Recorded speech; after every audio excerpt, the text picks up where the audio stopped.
भगवान कृष्ण ने भगवद गीता के माध्यम से अनेक सकारात्मक विचार प्रदान किए हैं जो आत्मविश्वास को भर देते हैं। यहाँ कुछ ऐसे महत्वपूर्ण विचार हैं जो आपके आत्मविश्वास को प्रोत्साहित कर सकते हैं। भगवद गीता अध्याय 2 श्लोक 47। इस श्लोक में उद्धव तथा हरे कहते हैं कि तुम सिर्फ कर्तव्य के लिए जवाबदेह हो, फल के लिए नहीं। इस वाक्य में भगवान कृष्ण ने हमें यह सिखाया है कि हमें केवल अपने कर्तव्यों पर ध्यान केंद्रित करना चाहिए और फल की चिंता छोड़ देनी चाहिए। जब हम अपने कर्मों को समर्पित तरीके से करते हैं तो हमें आत्मविश्वास मिलता है, क्योंकि हम जानते हैं कि हमने अपना सर्वश्रेष्ठ किया है। भगवद गीता अध्याय 2 श्लोक 48।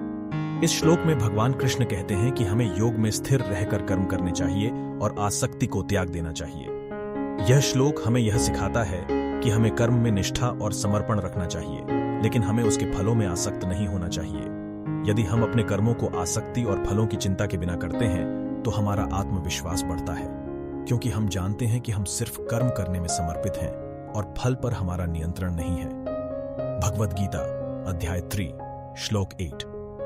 इस श्लोक में भगवान कृष्ण कहते हैं कि हमें नियमित रूप से कर्म करना चाहिए, क्योंकि निष्क्रिय रहने से कर्म करने से अच्छा है। कर्म हमारे आत्मविश्वास को बढ़ाता है, क्योंकि हमें दिखाता है कि हम क्षमता और कार्यक्षमता रखते हैं और हमारी योग्यताओं को पहचानता है।